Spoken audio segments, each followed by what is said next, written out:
안녕하세요, 오별입니다. 오늘은 제가 또 프로 퇴직러로서 느낀 그 대기업 회사원과 프리랜서의 장단점에 대해서 같이 이야기를 해보도록 할 텐데요. 일단 저는 좀 특이한 케이스인 게 대학 시절부터 일을 시작해서 프리랜서로 약 한 7년 정도 이렇게 일을 했고, 또 이후에 회사원으로서 6년 이상 지금까지 이렇게 꾸준히 일을 하고 있습니다. 그러면서 이제 다시 곧 프리랜서로 나오기 위해서 또 한 달 뒤에 퇴사 예정이고요. 네. 그러면서 제가 이제 이렇게 다양한 곳에서 일을 하다 보니까 각각 느낀 어떤 장단점이 있더라고요. 그래서 그런 거에 대해서 같이 이야기를 해보도록 할게요. 먼저 지금 그 회사원으로서 일을 하면서 느낀 점은, 일단 첫 번째는 다양한 복지 혜택이 있는 것 같아요. 그래서 복지하면 좀 대표적인 게 회사 내 어떤 그 복지 포인트 뭐 이런 것들을 많이 생각을 하실 텐데, 지금 제가 이 회사에서 가장 좋은 점이라고 한다면 아무래도 통근 버스가 있다는 거, 그게 이제 가장 큰 장점이 될 수 있을 것 같은데, 저는 사실 그 아침에 왜 지하철이나 버스 이런 거 타는 거를 정말 극도로 싫어하는, 극혐하는 그런 사람 중에 한 명이에요. 왜냐면 우리가 그 출근길에 막 모르는 사람이랑 막 부딪히면서 막 이렇게 가다 보면은 1시간 이상씩 막 이렇게 서서 가는 어떤 그런 체력 소모도 있지만, 막 감정도 굉장히 많이 다운되잖아요. 되게 예민해지고. 그러다 보니까 일을 하기도 전에 벌써 지치는 그런 경우가 많이 있죠. 근데 지금 제가 다니는 이 회사 같은 경우는 이런 출퇴근 통근버스가 있기 때문에 그런 걱정 없이 이렇게 차에 타서 바로 숙면을 취할 수 있는, 네. 그런 환경이라서 그게 참 저는 가장 좋더라고요. 그리고 또 하나는 회사 내에 이제 사내 식당이 있는데, 그 식당이 좋은 점이 아침, 점심, 저녁 이 세 끼가 다 지원이 됩니다. 놀랍지 않습니까? 네.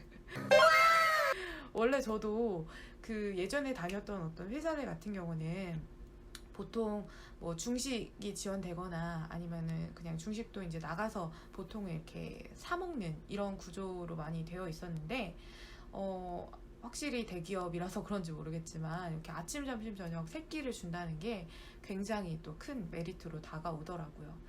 그리고 이렇게 식사 외에 또 테이크아웃 코너가 있어가지고 뭐 김밥이나 샌드위치, 뭐 주먹밥 이런 것들을 직접 이렇게 포장해서 먹을 수도 있습니다. 그래서 그런 것들이 굉장히 큰 장점이라고 볼 수 있어요. 근데 이렇게 먹다 보니까 가장 큰 거는 이제 살이 많이 찔 수 있어요.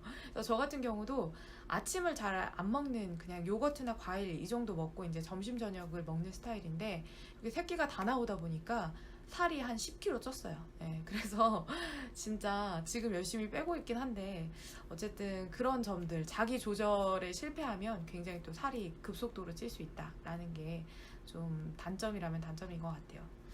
그리고 이제 두 번째는 상여금인 것 같아요. 상여금은 월급 외에 이제 나올 수 있는 건데, 지금 제가 다니는 회사는 총 연 5번의 상여금이 나와요. 그래서 추석, 설날, 뭐 그 상반기, 하반기, 그리고 연말 상여금 이렇게 해서 5번이 나오는데, 그러다 보니까 굉장히 좀 월급 외에 부수적인 그런 느낌으로 받는 꽁돈 뭐 이런 느낌이 들어가지고 그게 되게 좋더라고요. 또 새롭게 지칠 때 동기부여도 되고요. 네, 그래서 그런 점들이 또 좋은 장점인 것 같고, 마지막은 그 주변 사람들의 어떤 그 시선, 인식인 것 같아요. 그래서 뭐 아무래도 내가 회사나 이런 데 다니다 보면 주변 뭐 친척들이나 뭐 가족들이나 친구들 만나면 뭐 하냐고 물어보잖아요. 그랬을 때 저도 그런 질문을 좀 싫긴 한데, 그래도 이런 회사 다닌다 이렇게 이제 이야기를 하면 이제 그런 어떤 것들에 대한 막 이렇게 선망하는 시선도 있고, 또 그런 시선들을 받으면서 스스로 약간 자부심도 느낄 수 있고, 뭐 그런 점들이 가장 큰 장점이 되지 않을까라고 생각을 합니다. 네. 다음은 프리랜서로서 느낀 그 장점들인데요. 일단 가장 큰 장점은 시간과 공간이 좀 자유롭다라는 점이겠죠.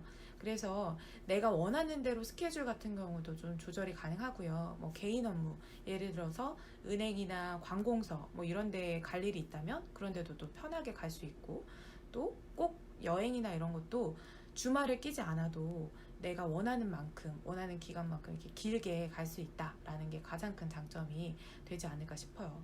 근데 반면에 또 쉬는 날이나 이런 게 따로 없기 때문에 사실 그런 부분들에 있어서는 개인이 스케줄을 좀 조정을 해가지고 그런 부분들을 또 맞춰야 된다라는 게 또 프리랜서가 가지는 또 가장 자유로운 장점이지 않을까라고 싶어요. 그리고 두 번째는 머니트리가 굉장히 다양할 수가 있다는 건데요.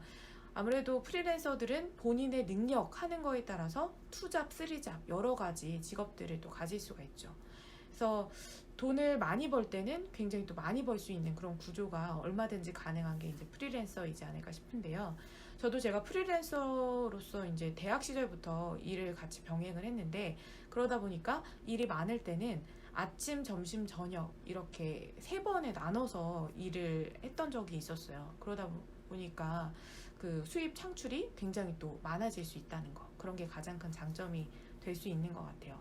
근데 회사는 아무래도 9 to 6 이렇게 시간이 좀 길다 보니까 개인적인 어떤 투잡이나 이런 것들을 하고 싶어도 시간의 제약 때문에 못하는 경우가 많은데 프리랜서는 이제 본인이 스케줄을 조정하면서 하니까 얼마든지 또 시간이 짧거나 그런 일들을 여러 가지 겹쳐가지고 하게 되면 엄청난 수입을 창출해낼 수 있는 그런 머니트리가 생산이 될 수 있다라는 게 또 두 번째 장점인 것 같아요. 그리고 마지막 세 번째는 이제 얽히지 않아도 되는 인간관계에 있는데요. 아무래도 회사를 다니다 보면 또 나랑 원하지 않는 또 맞지 않는 사람들이 꼭 있잖아요. 그렇죠? 그랬을 때 억지로 회사를 다니면 이제 매일매일 봐야 되잖아요. 그러니까 그런 관계가 가장 또 스트레스를 많이 받게 하는 원인이 되는 것 같아요. 근데 이제 프리랜서로 일하면 그런 인간관계로부터 조금은 자유로울 수가 있으니까 그런 것들이 또 장점이 되는 것 같고요. 또 프리랜서로서 가장 중요한 건 일하는 개개인의 그런 능력이지 뭐 이렇게 인간관계 이런 것들이 좀 아니잖아요. 왜냐면 내가 인간관계를 아무리 잘한다고 해도 결국에 프리랜서로서 일을 잘 못하게 되면 중요한 순간에 나를 쓰지 않더라고요. 그래서 이런 프리랜서들은 그런 면에서는 다른 사람의 어떤 일하면서 눈치를 볼 필요가 없고 내 맡은 바의 일을 좀 잘 해내면 되는 것 같아요. 네, 그래서 지금까지 대기업 회사원과 또 프리랜서로 일하면서 어떤 것들이 좋은지에 대한 장단점에 대해서 같이 알아봤는데요. 중요한 건 본인의 또 성향과 또 하고자 하는 일의 분야, 비전들에 따라서 선택은 여러분들이 이제 하시면 될 것 같습니다. 네, 지금까지 영상이 도움이 되셨다면 구독과 좋아요 같이 눌러주시고요. 또 댓글로 여러분들의 그런 경험들도 같이 나눠주시면 좋을 것 같아요. 저는 다음에 더 유익한 영상으로 찾아뵙도록 하겠습니다. 지금까지 오별이었습니다. 감사합니다.